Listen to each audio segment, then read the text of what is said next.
Eu não tenho dúvidas que isso aqui vai estar na tua prova, não tenho dúvidas mesmo. A Emenda Constitucional 137 de 2025, ela trouxe uma grande alteração constitucional no IPVA, né? Ela foi promulgada no dia 9 de dezembro de 2025. Tem muita gente chamando isso aqui de isenção, e aí vamos ter cuidado, né? Isso aqui também vem uma pegadinha clássica em prova, eu vou te alertar para não cair nessa enrascada e para que você entenda tudo sobre essa isenção. Meu Deus do céu, não usa essa expressão não.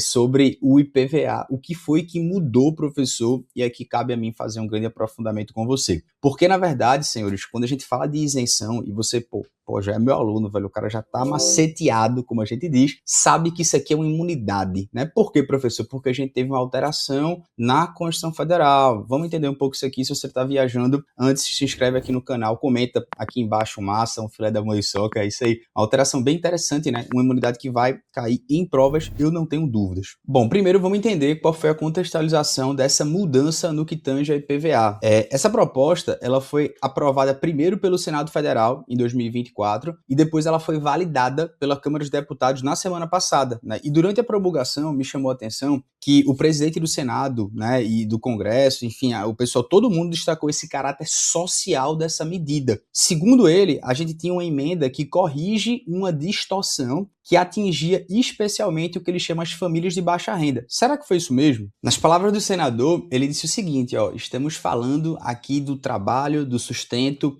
de mobilidade básica, de gente que depende de carro para garantir o pão de cada dia. E a justificativa aqui é muito simples, por isso que a gente vai entender o texto da emenda constitucional que eu mostrei lá para vocês, eu vou destrinchar mesmo, porque isso aqui vai cair em provas, tá? A justificativa dessa emenda seria simples, está dizendo assim, olha, um carro que tem mais de 20 anos, ele não é símbolo de riqueza, mas sim de necessidade. Ou seja, é como se fosse a ferramenta do trabalho de muitas pessoas, é um meio de transporte que você vai levar o filho à escola, à igreja, para chegar ao emprego. Mas, professor, peraí, você nem me disse o que é que mudou. Calma, vamos lá. O que exatamente muda na Constituição, na Emenda Constitucional 137 de 2025? Bom, veja esse trecho aqui conosco. Ele vai dizer o seguinte, a Emenda Constitucional 137 de 2025, ela acrescenta a linha E ao inciso 3 do parágrafo 6º do artigo 155 da Constituição Federal. Eu vou ler com calma esse dispositivo que foi alterado. Ele diz o seguinte, artigo 155, parágrafo 6º, inciso 3, a linha E. Veículos terrestres de passageiros, caminhonetes e mistos com 20 anos ou mais de fabricação, excetuado micro-ônibus, ônibus reboque e semi-reboque. Presta atenção nessa redação, ela é um pouco talvez confusa, mas eu vou decodificar. Primeiro, o que foi criado aqui? Foi criado uma imunidade. A imunidade, ela alcança o quê? Primeiro, veículos terrestres de passageiros com mais de 20 anos de fabricação, que é o quê? São os carros de passeios comuns, o carro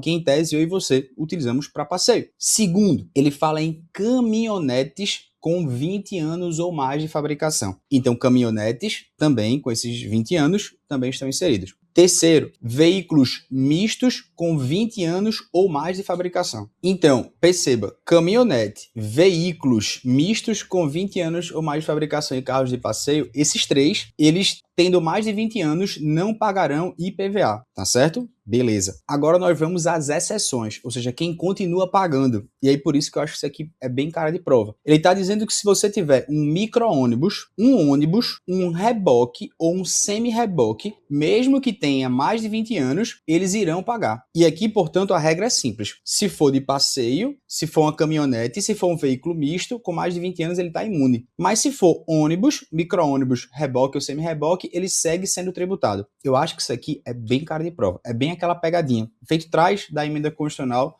da reforma tributária 132, que traz agora algumas imunidades que você fala, meu Deus, se você não estiver olhando pacientemente aquilo ali, você vai errar. Então tenha muito cuidado. E aqui um adendo interessante. Professor, por que isso aqui é uma imunidade e não uma isenção, feito sites aí estão colocando? O ponto essencial para concursos é que a notícia às vezes falam em isenção, mas tecnicamente estamos falando de imunidade tributária. Por quê? Qual a diferença? A imunidade, ela é uma vedação constitucional ao poder de tributar. É a Constituição dizendo, olha, olha, Estado, você não pode tributar isso aqui, nem que você queira. E já a isenção, ela é uma exclusão do crédito tributário previsto numa lei. É quando o próprio ente tributante, ele pode tributar, mas ele escolhe, por lei, não cobrar o tributo. No caso dessa emenda constitucional 137, é a própria Constituição que está vedando a cobrança do IPVA. Logo, a gente fala que é uma imunidade e não uma isenção. Seria uma isenção, por exemplo, se o Estado do Rio de Janeiro, o Estado de São Paulo, ele cria uma lei própria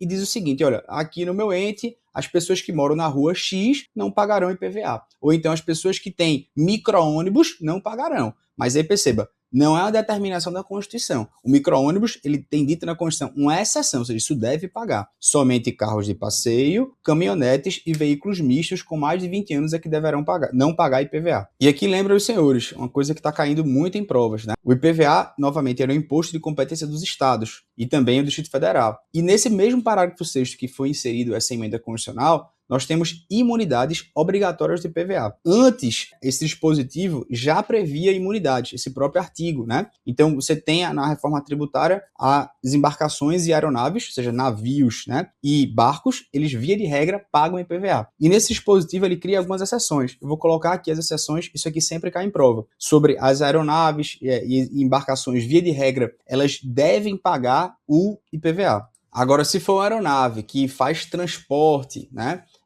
Se for um barco que é de pessoa jurídica e faz transporte de pessoas, essas são as exceções que, portanto, nós não temos imunidade. Vou colocar essa tabelinha aqui para você ficar ligado e, por favor, memorizar isso. Um ponto crucial é, professor, quando é que essa emenda ela entra em vigor? Ela entra em vigor imediatamente, tá? Ela começa agora. Até porque a gente está falando de uma dispensa constitucional do pagamento de tributos. Então, é uma norma mais favorável ao consumidor. Não precisa obedecer nenhum tipo de anterioridade tributária, tá certo? Porque a anterioridade é para proteger o contribuinte. Agora, aqui uma visão crítica minha, né? Eu acho sensacional essa emenda, ela é interessante, eu acho que ela cumpre talvez a função, mas talvez ela não cumpre totalmente a função, né? Porque é como se, no fundo, eles estivessem falando assim, olha, esse carro com mais de 20 anos, ele não demonstra signo de riqueza. E por isso ele não vai incidir tributos sobre ele, porque a pessoa que o tem não tem capacidade de pagar tributos, né? Mas será que realmente todos os carros que têm mais de 20 anos, eles não deveriam pagar IPVA? E aqui a minha reflexão. Eu acho que deveria haver uma mistura, deveria haver pelo menos uma proteção contra esses carros de luxo, por exemplo, que tem mais de 20 anos e que são muito caros. Então, não poderia ficar exclusivamente o tempo. Carros acima de 20 anos não pagam.